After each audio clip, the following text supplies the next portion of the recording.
श्री कृष्ण की बाल लीलाओं से जुड़े कई रोचक किस्से हैं। ऐसा ही एक किस्सा है कालिया नाग का। श्री कृष्ण ने अपनी लीला से उसका घमंड चूर चूर कर दिया था।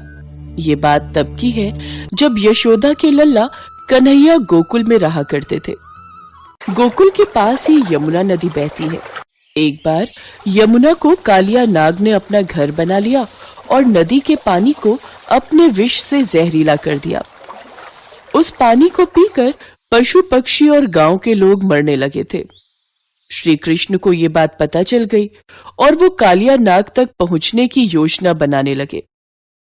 एक दिन वो अपने सभी मित्रों के साथ खेलते खेलते यमुना नदी के किनारे पहुंच गए और जानबूझकर गेंद को यमुना की ओर फेंकने लगे।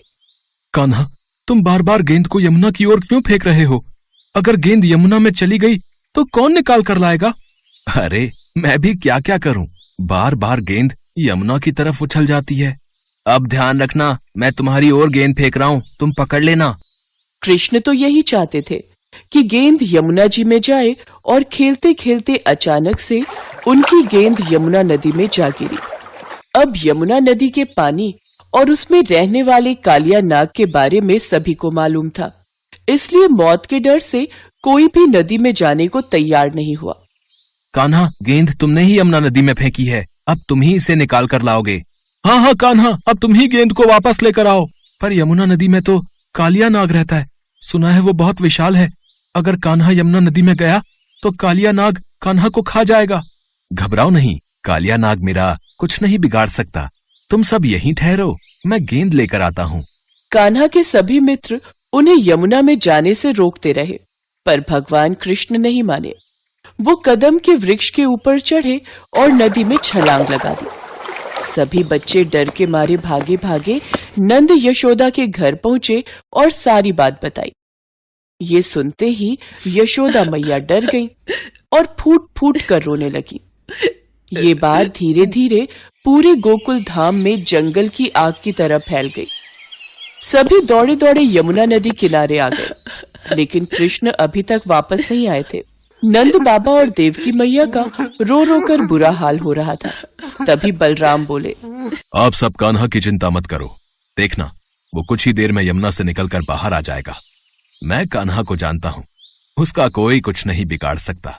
बलराम ने सबको दिलासा दी। वहीं नदी में कृष्ण को देखकर कालिया नाग की पत्नियों ने उन्हें वापस जाने को कहा। पुत्र, ये लो तुम्हारी गेंद, अब तुम ज्यादा देर यहाँ मत रुको।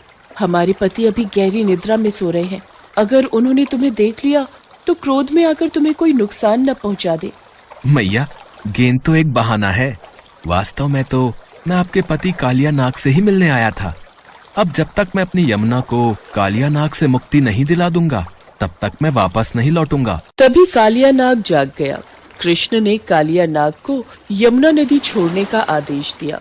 यदि तुम जान की सलामती चाहते हो तो यमुना को छोड़कर चले जाओ। तुम ठहरे छोटे से बालक, मैं तुम्हें चेतावनी देता हूँ कि तुम यहाँ से बचकर चले जाओ, वरना मेरे जहर से तुम नहीं बच पाओगे। मेरी शरण में जो कोई आता है मैं उसे क्षमा करके छोड़ देता हूँ, पर लगता है तुम बहुत हठी हो, तुम ऐसे नहीं मानोगे। कृष्ण और कालिया नाग की जोरदार लड़ाई हुई, जिससे सभी देवी देवता भी भयभीत हो गए। काफी समय तक भगवान कृष्ण और कालिया नाग में युद्ध चलता रहा। यमुना तट पर नंद बाबा और यशोदा मैया के साथ सभी गोकुलवासी यमुना की ओर नजरें टिकाए रो रहे थे। मेरा लाल, मेरा कान्हा, वापस आजा मेरे बेटे, मेरा कान्हा, कान्हा। चिंता मत करो यशोदा, हमारे कान्हा को कुछ नहीं होगा, वो लौट आएगा। काफी समय तक युद्ध करने के पश्चात कालिया नाग हार गया। भगवान कृष्ण ने उसके फन को अपने चरणों के नीचे दबा दिया। कालिया नाग थक चुका था। पुत्र, तुमने मुझे मैया कहा है, मेरे सुहाग की रक्षा करो, उन्हें जीवन दान दो।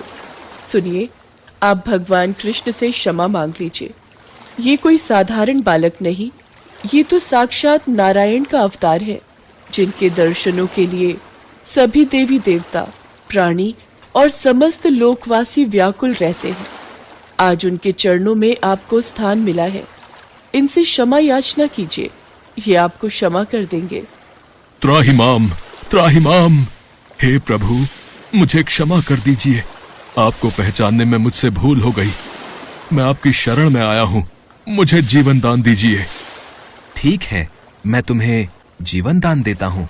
अब तुम यमुना नदी को छोड़कर वापस अपने स्थान रमणक द्वीप पर लौट जाओ। प्रभु, वहां गरुड़ पक्षी मुझे मार डालेगा। मैं वहां कैसे जाऊं?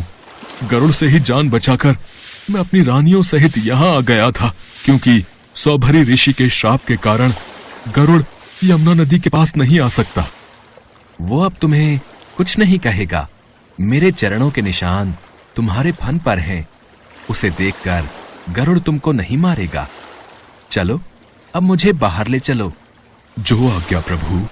इसके पश्चात कालिया नाग श्री कृष्ण को अपने फन पर उठाकर यमुना नदी से बाहर आ गया। श्री कृष्ण कालिया नाग के फन पर नृत्य करने लगे। नंद बाबा यशोदा मैया के साथ सभी गांव वाले कृष्ण को ये लीला करते देख अचंभित हो रहे थे। गोकुल का वातावरण प्रसन्नता से भरा हुआ था। सभी के चेहरों पर खुशी थी। देवी देवता भी भगवान कृष्ण की ये लीला देखकर मोहित हो गए। और उसके बाद कालिया नाग यमुना के रास्ते अपनी पत्नियों के साथ अपने स्थान पर चला गया। कृष्ण को सही सलामत वापस पाकर सभी गांववासी बहुत खुश हुए।